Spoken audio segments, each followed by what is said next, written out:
Hello, everyone, and welcome to Future Nonprofit, a podcast and YouTube channel where we sit down with industry experts, both in and out of the nonprofit space, to talk about how to build and scale the nonprofits our world needs tomorrow. I'm your host, Ted Vaughn, the co-author of Culture Built My Brand and the co-founder of Historic Agency. If you have not yet checked out the audio version of Future Nonprofit, it is a highly produced, amazing 20 to 30-minute journey through each of our guests' stories. Be sure and check that out. Like and follow us wherever you get your podcasts or here on YouTube. And I hope you really enjoyed today's episode. We talked to some amazing people. If you were to describe what you do professionally today to a 5-year-old, what would you say so that that 5-year-old could get it, could understand it? I help organizations raise money so they can help poor people and share Jesus with people and things like that. They're all nonprofit organizations. I help them flourish so they can do more. And I think maybe last icebreaker question, you're a man who's traveled the world. If you had to pick one place outside of America to make home, what place would you pick?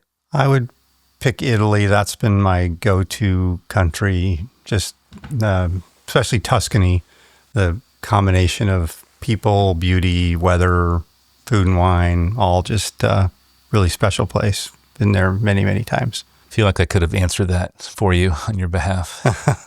Yeah, I think you could have. So one of the interesting things I find, Steve, is in people that do this work, and by this work, I mean work for causes, the nonprofit space that's trying to make the world better. You know, it's hard work, but there's almost something in their story of origin. Maybe it's something they saw in their parents or they experienced when they were growing up. Or, you know, when you think about your story of origin, are there any parts of it that directly relate to today, to what you're doing today? My parents were divorced when I was young, 6 years old. My mom was remarried when I was 8, divorced again when I was 12, remarried again when I was 15.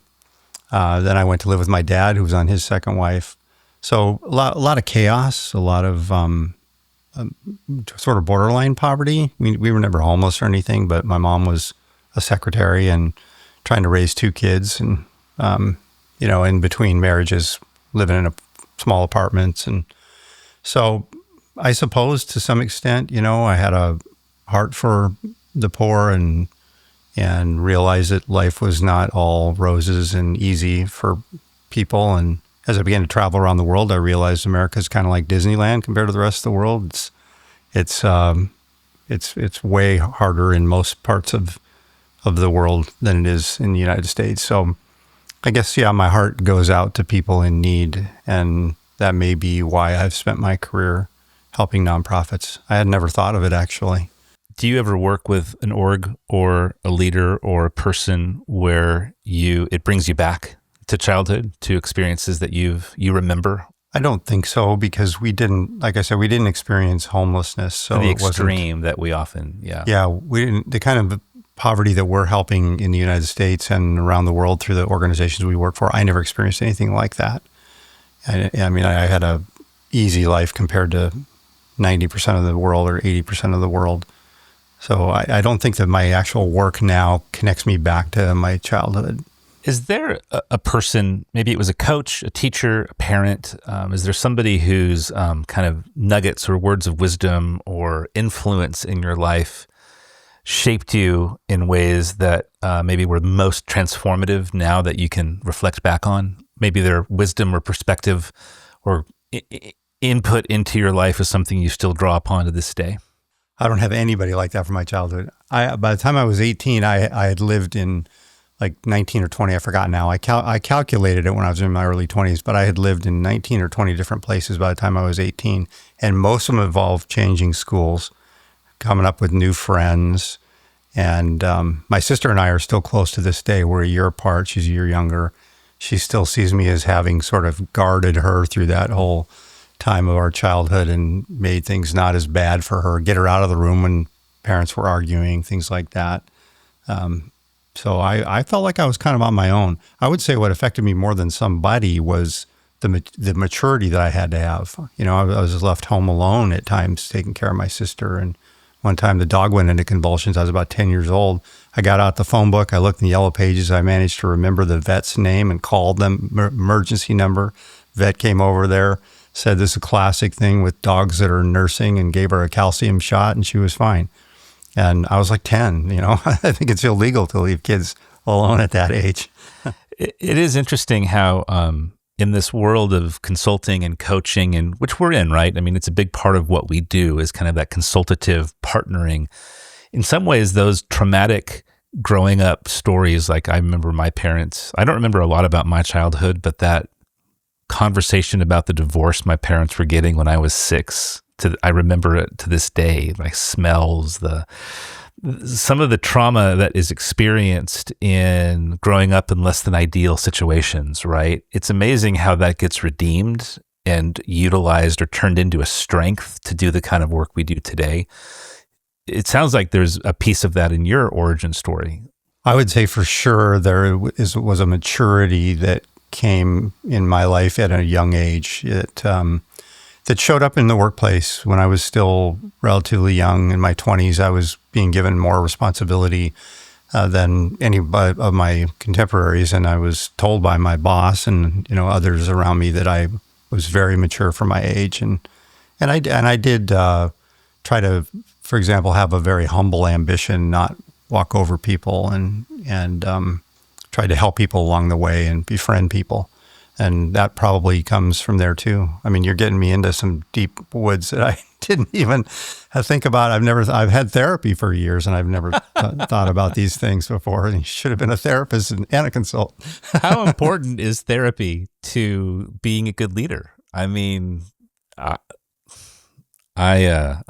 firmly believe in, I think so much of leadership is God's redeeming of our pasts, and therapy is a critical environment, I think, where God does that stuff. Yeah, especially if you have wounds, if you have wounds from childhood that you have not really processed. Who doesn't? Yeah. But some of us didn't have time to process them when we were kids. And so it's been super helpful for me. Yeah. Well, let's jump from that kind of story of origin, that backdrop. So what was, actually, one last question before we do that. From your earliest memory of childhood, what did you want to be when you were growing up? Like, I wanted to be a stuntman because Lee Majors and The Fall Guy was a great TV show, and I was enamored with that life. What about you? What did you want to be when you were growing up? For almost my whole childhood and in through high school and the first 2 years of college, I wanted to be a doctor. I was a whiz at math and science. I finished calculus while I was still in high school, so I tested out of it in college, got the credits, didn't have to take it, and went into pre-med. And I just always thought I would be a doctor because of the math and science and how easy it came to me. And I took an economics course and was fascinated that this is far more interesting than science and math, and ended up switching to business. Let's piggyback from that. So you switched to business, and now what were the earliest kind of tangents of your professional career journey with this economics training and background? Well, I got my business degree, and around the last year of my college, I became a Christian, and my wife also, and we decided we wanted to do something dramatic for God, and decided we wanted to be missionaries. And when I finished my business degree, then I moved to California to go to Fuller Seminary, because I didn't know anything about the Bible. So probably important to know something about it before you go off trying to teach people about it. And moved to Southern California. But after one semester, we realized we couldn't make enough money to pay the tuition and our living expenses. So there was kind of a crisis of faith. What do we do now?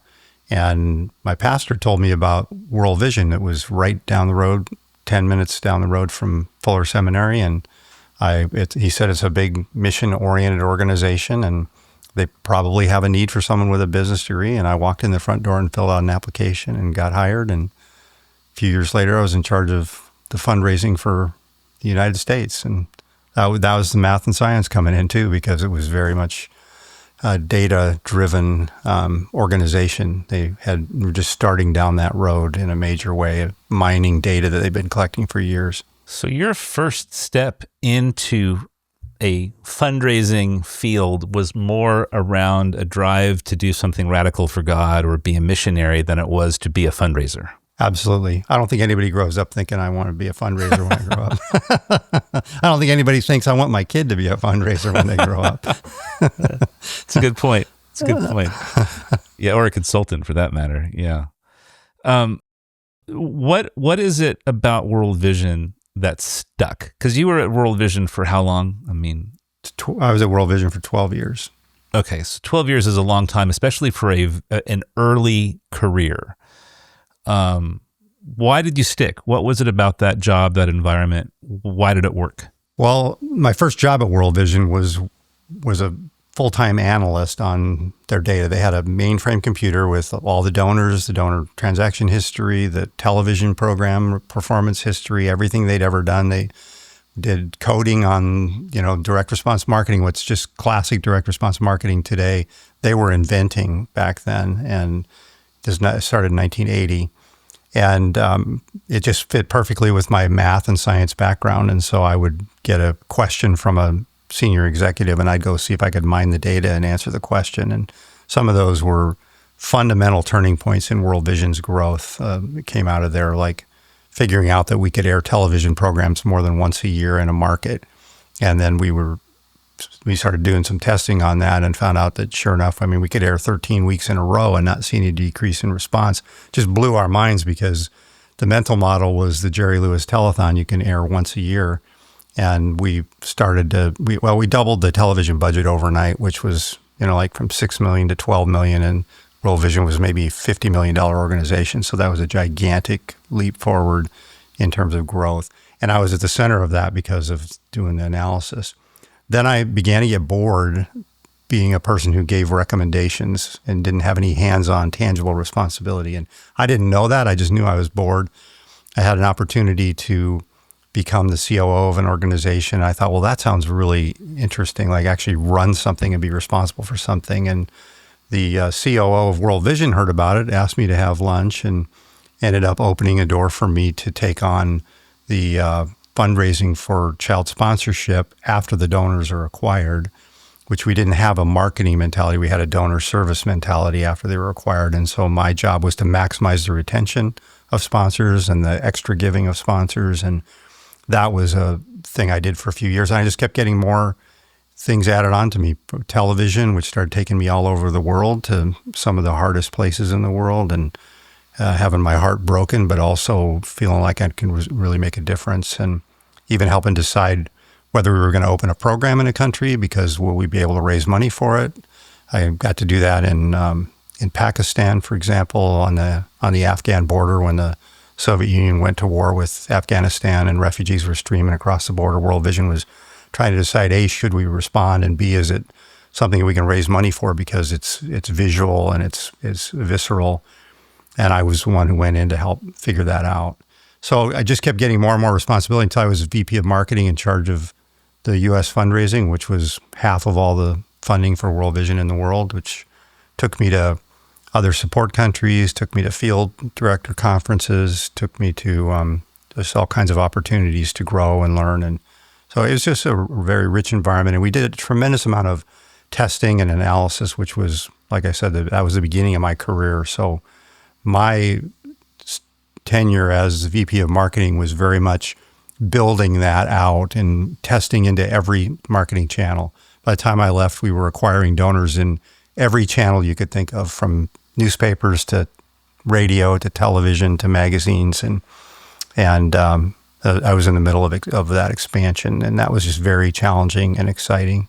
If you think about your colleagues' perception of you, going back to those early days as an analyst, all the way to the lunch where you're invited into something bigger, all the way up now into a VP role, why were you given these opportunities? What is it about Steve and how you work or show up that continued to open doors? I was given the opportunities, first of all, I think because I was more mature than other people around me my age. And so I became peers and friends with some of the people that were 10 years older than me. And I also soaked up mentoring. I would take any help I could get from anybody who would show some interest in me. And so I had a lot of mentors throughout my whole career. I always have been that way. And that endears people to you too. You know, when you're an up and coming executive and you come to the senior people in the organization and say, I admire this about you. Please tell me, how do you do that? They love to talk to you about it. And I did that very authentically, and I learned from it. And people love to mentor you too when they see that you apply what they're telling you. And then I think there was also a part of me that was maybe because of my childhood that I didn't want to hurt anybody. So I didn't want to climb over people. So like I had a rival at World Vision who was getting more responsibility kind of like this with me. And I started to surpass him because of my analytic ability. And the senior management loved the way I'd present charts and graphs and things like that. And he just would wing it and talk. And I thought, I'm shining more than him, and I want to help him. I'm gonna help him with his next presentation to senior management. I'm going to help him build the analytics backbone behind his presentation. And I did that, and I did it consistently for years until he actually became very, very good at it. And as a result, for most of the past 40 years, we've worked together. We worked together at World Vision. When I became VP of Marketing, he stayed there and reported to me for 5 years.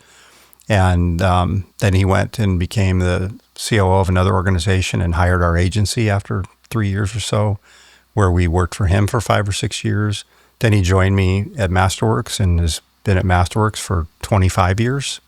So yeah, it's just I think being sensitive and concerned about the people around me has helped to build a team kind of culture that we're in this together and we care about each other, and it's not about who's on top.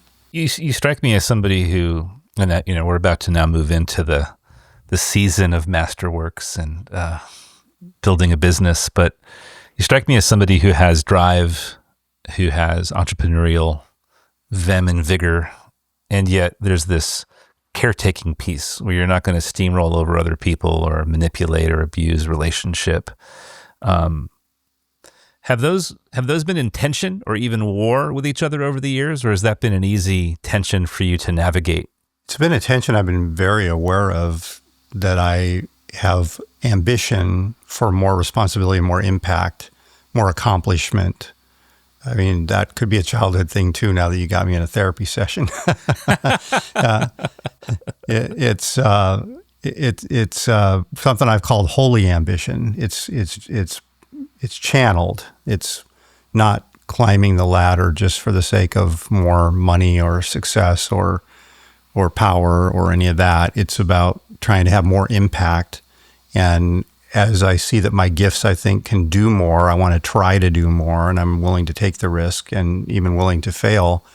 But I also want to bring people along with me, and I want to care about people the whole way. I want to care about everybody. Even whenever I've released somebody from their job, I've tried to make sure they are not surprised that they saw it coming, because we've talked enough about their performance and what I expect, and they're fully aware that it's not working. So former employees, I have a lot of them, more than a handful, that are still friends, and we still stay in touch. It's interesting. It sounds like even going back to the relationship with your sister and navigating some of the stormy weather of childhood, there's a nurturer, caretaker in you, but there's also an analyst who has clarity on what you have a point of view, you have an opinion, and those two, it seems like you've learned how to operate those complementary, which is, I think, there's a level of self-awareness that is needed to do that. That, I often talk with successful leaders who just don't have that balance or that care for others maybe as much as I hear in your voice. So how does that, Steve, carry over to then building Masterworks? Kind of bridge us from this incredible opportunity you've been in at World Vision. Why would you leave that to start a new chapter? Well, I left World Vision over a disagreement with the CEO on the overhead. I thought the overhead was too high, and I began to work on it. I began to apply our talents and our ideas and our creativity to the cost side of the equation, which we had never done. It was all about growth for a long time. And I thought that it was out of whack and and we were cutting millions of dollars out of expenses. And the CEO was frustrated with me that I should be focused on growth as a marketing person. And I had that covered. I had the guy I mentioned that was my rival was in charge of all the income programs. And then I had donor services reporting to me and the analytics department. And I also had an international relations kind of part of my portfolio. And so I felt like, and we were growing double digits every year. So what's not to like? I mean, like, let me cut some expenses here and help get the overhead in line. And a board member came to me and told me that there's a number of board members who really believe that I was on the right track. And I realized this is not a healthy situation. I'm in danger of creating a split on the board and potentially even deeper than that. And so I need to go do something else. And if I'm supposed to be back here, I'll be back. And I fully thought like 90% that I would be back at some point because I thought I was really good at what I did. And I still think I was, but I joined this little agency, and it was a desire to create an agency along the model of what I dreamed of would be the best possible agency. I had 2 good agencies working for me, but there were things that I didn't like. Hey, Steve, before we go into the agency space, let's back up for a quick second. Talk about what it's like to have a disagreement with the CEO and ultimately to have to leave because of it. And my guess is that you handled that disagreement. Like you didn't intend to leave World Vision over this, did you? No. I didn't intend to leave World Vision, but things got more and more awkward between me and the CEO to the point where he would get angry at me and he would let that become unprofessional. And I had consultants helping me to cut the overhead who were from the business world who were telling me this is inappropriate and you need to stand up to him. And so there was this tension was rising. And don't let him lean over your desk and talk down toward you. Stand up, And the first time I ever did that, he snapped back, and I realized there is like this weird psychological tension going on between us. And then I got to the point where I felt like I'm just going to do what I think is right without denigrating him, without disparaging him publicly or to himself or anything. I started to rather ignore him and lead self-managing teams of people that would work on parts of the operations to streamline. Like we cut the amount of time it took us to process a donation from 5 days to 2, which the interest rates were high back then. So we started making money by getting money in the bank faster. And we also realized we don't need to keep growing by 15% a year in our donor service staff, which was a big driver of needing a new building. And when I pulled the plug on that and said, we don't need any new staff for the next 5 years, all of a sudden this building that we had intended to build was no longer. And he came in and kind of sarcastically said to me, how does it feel to be 32 years old and kill a $20 million building? And I said, it doesn't feel particularly good or bad, other than that I think it's the right thing to do. And I just realized this is just all this tension, and he's the CEO and I'm not. And so I need to be the one that gets out of here. If the board wants to remove him and ask me to come back, I'm willing to consider that when the day comes. It never came. What, if you're reflecting back on all of that, what was the primary leadership lesson or growth that you learned or experienced or took out of that? Because, when you're having a conflict with the CEO that ultimately results in you leaving, that's not an insignificant part of life. What did you take away from that? What was the key learning or insight or personal application for you? I think I pretty much did everything right. I think the fact that I very deliberately did not disparage him or purposely embarrass him. I didn't talk to board members about what I thought and about, what he said to me, or, I did no politicking. I just was leading the parts of the organization that were responsive to what I was saying I thought we needed to do. I was there, and some of those were outside of my scope of responsibility and my direct reports. And yet people were excited about cutting the overhead. And so I think I learned to follow my heart. And when I'm convinced of something, do it with grace, do it with care, and just do it. And at some point, you may have to walk away from it if it's a creates too much tension. It's interesting. There's this theme in you of being principled, of having an opinion, a point of view, believing something is right, and then being willing to pursue that, even if it creates friction. Yeah. Does that probably goes back to childhood too, but it probably does. We don't have to explore that. It's definitely part of my leadership, though. You know, Ted, you've probably heard by now the big divide we had in Masterworks between the digital people and the old school direct response people. And as we found that the digital marketing was not measurable like the traditional direct response, there were a lot of the traditional people didn't believe in it, didn't believe it was really working. And took a while before we started to figure out how you could do some indirect attribution analysis to show that it actually was contributing at a reasonable ROI, but not directly measurable like we were all used to on everything else. Created a lot of tension. Just kept pushing through that, and we lost some good people, but not over big fights or, you know, believe this and get on board or get fired. You know, that's not the way I treated people. Just tried to coax and persuade and make it clear this is where we're going. This is the future. I believe that we have got to find our way in digital marketing, and we got to do it before others do in order to be out in front. And so we led that way, starting in 2006, the year before the iPhone and Facebook. Yeah, the amount of early adopter in the organization you built. Let's tell that story. So now go back to this. So you're not blindsided, but perhaps surprised by your departure out of World Vision, and what leads you to build something? I thought that there were good agencies, good direct marketing agencies in our space, but I felt like there were things that I would do differently if I was in charge of the agency side. For example, those agencies were growing, and they tended to put good people on World Vision who felt relatively young, and at about the point where they became really a part of the team and highly valued, they would pull them off and put them on new accounts.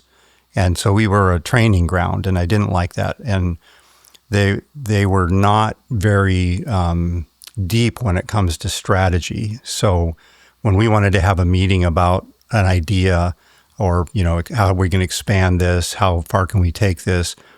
There was really only at that time the president of our larger agency that was of value to have in the meeting. So we would, if he was not available, we'd change the meeting. And I wanted to build an agency that had an abundance of strategy.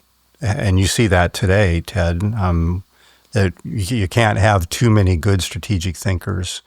And you got to have enough that everybody gets a share of that, of really good, solid strategy. It's why we joined forces with Historic, was you guys were really strong strategists in areas that we were not, in branding and culture and transformation of organizations that are needing to change substantially to grow. Yeah, it strikes me that this word strategy is such an important but blurry word. We use it a lot. I use it a lot. And I often find in my workshops that are quote unquote strategic planning or strategic building, or you just have to define the word. When you think about the word strategy, what ultimately is that saying? If you had to get rid of that word and use a phrase or a different word, what's the word that you would use, or what's the phrase that you would use to communicate what strategy is? I define strategy as knowing what we need to do and why we need to do it. And in a what I want to say, in a logical fashion, a logical sequence. I don't think strategy is setting goals. Like, okay, we're, 10 million this year, we want to be at 12 million next year and 15 million the year after that. That's not strategy, that's goal setting. The strategy is figuring out what do we need to do and why do we need to do it and how do we then get it done. And that's how I define leadership as well, too. In a sense, it's seeing around corners. A really good leader can kind of see around corners and understand, therefore, what's coming and what we need to do about it. How has that understanding of leadership and strategy shaped who Masterworks is today? Well, we have a very heavy emphasis on strategy, and we also have a very heavy emphasis on getting results. we cannot live with ourselves if we take a nonprofit's money and deliver no value back, in terms of tangible results. We early on, we did some things where my partner, who was a really good strategist, would develop an entire program for a ministry to build a direct marketing program from scratch. And we would spend $150,000 over the course of 6 months and realize this is not working and pull the plug on it. And I couldn't live with myself that we'd wasted $150,000 of a nonprofit's money. So I said, from now on, if somebody doesn't already have a program that we can build on, we're going to test one appeal. And if that appeal shows a little bit of life, we'll test another one. And if that shows a little bit of life, then we'll start looking at building a program. But we're not going to put out there these, programs that the organization really can't afford. Or even if they can afford to lose that kind of money, I still can't feel good about it. So with all of our clients, from the smallest to the biggest, we're looking at, do we really believe that if they spend the money that we're recommending they spend, they're going to get some multiplier of that back? If we don't believe that, we don't do the project. Or we figure out a way to do it cheaper. So a significant piece of your leadership has been, in recent years, the passing of the baton to Ryan Brown, and seems like that's gone so well. You've been able to write a book that provides key learnings and insights that I know other leaders have found incredibly helpful. Give us the thumbnail of that process and where you are today. Kind of bring us through the need to do that, the decision that was made, the process that's led to where we are today. Well, I thought I had my successor in my mid-50s, early 50s, I guess, actually. And we were growing rapidly. And I felt like as we got bigger, it became more out of his gift mix. And he came to the same conclusion, and he's had a good career, and we've remained friends all these years. He chose to leave because he realized he just didn't think he fit in the agency business, much less did he want to lead it. And then I went years without having any clear successor. And my wife challenged me at one point, like, when are you going to get out of the stress? I was 60 years old, and she said, it's one thing that you have started traveling less, you're not working as many hours, you're not thinking about it all the time. But when things really get hard, like a client gets shaky or there's a new client opportunity, it's on you mostly. And when are you going to get somebody else who can step up and carry the stress part of it and the things that you really don't like to do and don't enjoy and that cause me heartburn? And when she said that, immediately Brian's face like popped up in my mind. He was 2 levels down, and I thought he might be the best manager that we have. And he might be the best manager I've ever had working for me. And I'll never know that if I don't have him reporting to me. And he'll never achieve his full potential if I don't mentor him. So I pulled him out to report to me. And it was just a smooth ride ever since then in terms of his taking on more and more responsibility, me being able to hand over things to him. Oftentimes he would say, I think I can handle that. And I would think, I don't think you can, but look, go ahead and try. And I called it open-handed management. I said, if you see anything on my plate and you think you can take it, go ahead and take it. I'll let you try it. And every time he thought that he could handle something, I gave it to him, and he did well. And I used to say to him, now it's getting kind of old because it's been 5 years of this, but I used to say to him, every month you have exceeded my expectations because of how fast he was growing and how well he was doing. And he's made some decisions that I didn't agree with at the time that have turned out to be some of the best, most important decisions that we've made. And so I'm really glad I have stayed out of his way, or at least supported him when I didn't agree. And we'll keep our eye on that really carefully. It's been hard also at the same time. I don't want to make it sound easy. I wrote the book because I realized that so often these things go badly because of ego on the outgoing leader or the incoming leader's part, or both. And just speaking for myself from the older leader, it's really a part of my identity that I've spent almost 33 years building this organization, and it's been very successful. And it's the largest of our type in our sector. nonprofits, and being able to keep handing over responsibility, not be involved in some decisions that I think I could have contributed to and things like that, and keep allowing Brian, empowering Brian, encouraging Brian to go as far and as hard, as fast as he can, has cut into my identity. I'm not the leader anymore, really. I'm more of a sage. And that has had me get heartburn many times, where I have to recalibrate my brain again, that this is exactly what I've been working for all these years. It's exactly what the organization needs. And my lifetime impact is going to be measured more by what happens after I'm done than by what happened while I was here. Did I set the organization up for the next generation to do even more than what we've done in my generation of leadership? I am very aware of that. But Ted, I have to remind myself like every week, like once a week, that that's what I'm striving for, and that's what's really important. And Brian and I, therefore, to work through that, we keep very short accounts with each other. We talk to each other. There's the least bit of something that he said that has offended me, I tell him, I felt disrespected when you said that.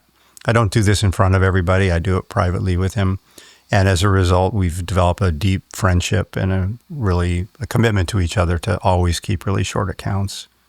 It strikes me, Steve, that many of the people that listen to this have young leaders or people that they see talent. At the same time, there's such a tyranny of the urgent in this work, especially in the nonprofit space. And cultivating, developing, pouring into, raising up someone is hard. It takes work. It takes intention. What are some of the things you've learned about doing that, about pouring into, cultivating, developing, raising someone up in this process with Brian? I've been doing it with lots of people throughout my career. Yeah, in general. Yeah. Yeah, it's I got so many people pouring into me, including some of the top leaders, in the nonprofit space of the previous generation ahead of me, poured into me. And I soaked it up, and I saw that they really enjoyed it. They enjoyed my questions. They wanted to pour into my life. They enjoyed seeing that I took it to heart or took it to my mind and did something with it. So I've been very deliberate to do that, to pay that back to the next generation. And it's the most rewarding thing at this stage of my life. And I am serious enough about it that I watch for it. I watch for people that have a lot of promise and seem to soak up things that I say. And if it's rewarding enough, mutually rewarding and enjoyable, then I schedule it so that it doesn't just become lost in the tyranny of the urgent. I have probably about 10 people that are on my calendar once a month, and a few that are on every other week. And it's just about bring me your questions, your challenges, and let me see if I can help you. Sounds like one of the key themes is intention and actually finding joy or fulfillment in pouring into others, which I think strikes me as another theme in your leadership, Steve. You have conviction, but not ego. We all have some ego, right? None of us are without ego, but you've met the leaders who have more ego than conviction. Yeah, I've said there's two types of leaders. There's those that are like, why me? I'm not qualified. I'm not right for this position. And they go kind of reluctantly into their position. And then there are those that think there's God's gift to the nonprofit world. And the former people will fall off a cliff. The latter are the kind of people that you don't want to work for. And ultimately, they don't tend to succeed over the long term. Well, we've talked about a lot of stuff, a pretty broad journey. If you are in a room of leaders, senior leaders in nonprofits, and typically what we find in our audience, Steve, is those senior leaders are in nonprofits that are 0 to 5 million or 50 million and above. That's that window where people are really looking for advice or input or help because they're so big that the old models aren't working, or they're so small they're just looking for anything to help them get this thing going. What are two or three key learnings or insights or passions you would have to communicate to them that come out of your life, out of your experience? One is the whole idea of a humble ambition, a holy ambition that is channeled to grow and have more impact. I think every nonprofit is, not every nonprofit, but almost every nonprofit is working on a worthy cause of which there is far more need than there is supply to meet the need. And so every nonprofit leader should be trying to grow what they're doing, grow the impact of what they're doing, whatever their contribution is, whether they're fundraising or whether they're distribution or whatever kind of program it is. And I think that needs to be kept channeled. It needs to be kept channeled so that it's not about me. It's not about my ego. It's not about my organization beating another organization. It's about the cause itself. So that's why I call it a holy ambition. That's one thing. The other thing we haven't talked about very much is my career, which really I learned this at World Vision, has been very, very deeply about innovation, about trying new things, trying a lot of things, trying them in ways before there was any such thing that I'd ever heard of a lean startup. We were doing that at World Vision. Everything that we were trying, we would say, how can we test this in the least expensive way, which allows us to test a lot more things.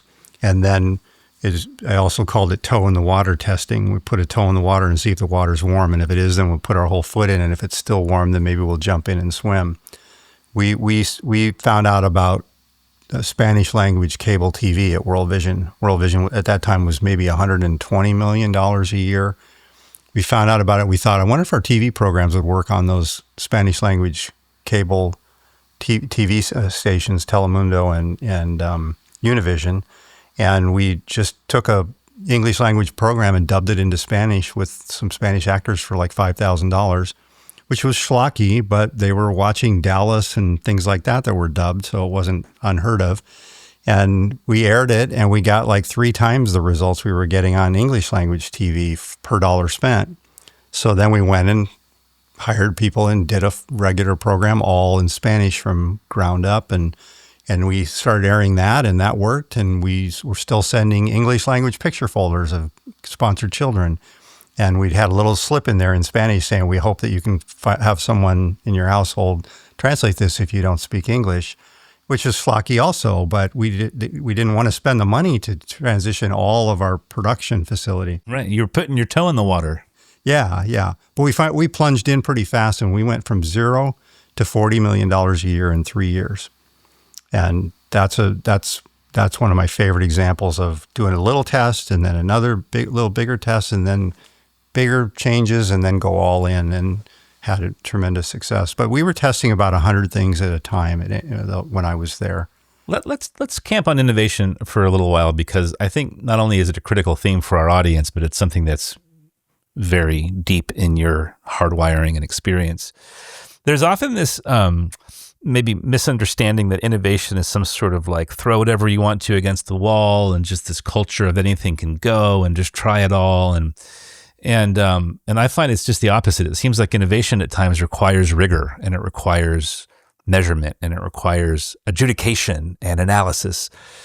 How have you experienced that tension between, we want to take a risk, best idea wins, let's blue sky and think outside the box, be a contrarian, but then we also have to then have protocols and have measurement and have structure. How's that played out in your experience of innovation? A couple things come to mind in terms of how to drive innovation. One is get all the smartest people in the room together and brainstorm ideas and try to filter the ideas together, and look for the 1 or 2 or 3 or 5 or whatever ideas that have the most consensus in the room, that people think that's going to work and it would have a significant impact if it does. And then those are the things you start to design testing.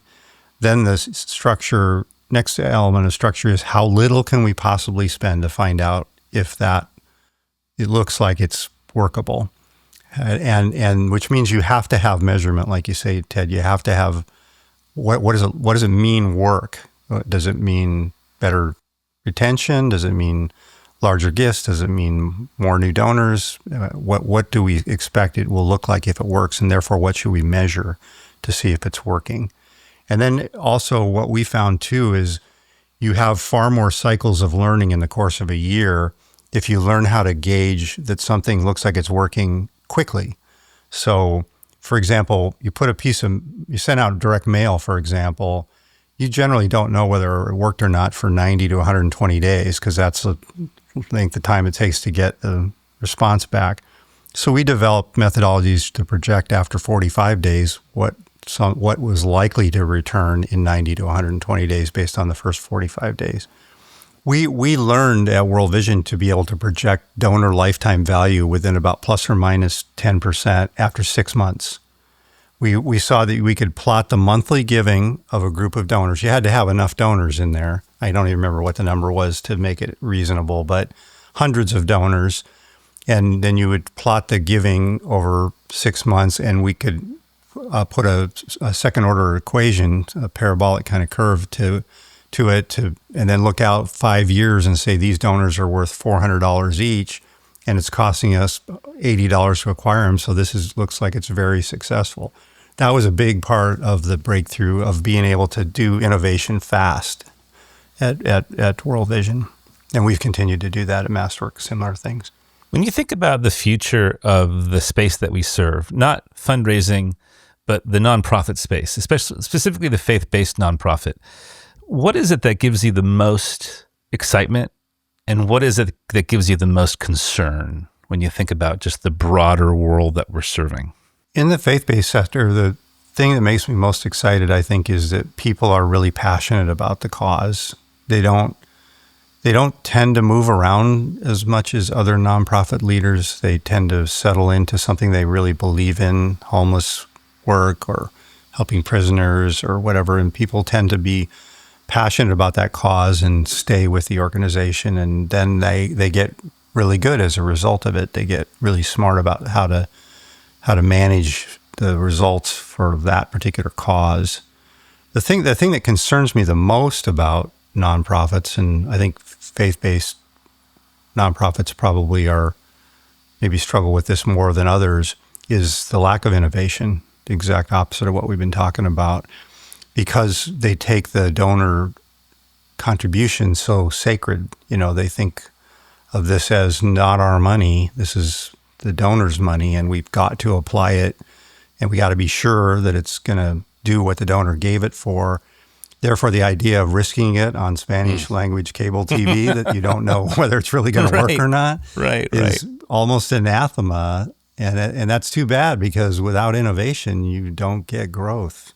Do you feel like, Steve, there's a fear of spending money in the nonprofits that suppresses innovation, growth, or risk-taking? Or do you feel like it's not, I'm overstating it by using the word fear? Because I honestly sometimes feel like there's a fear to spend money or get our overhead too high.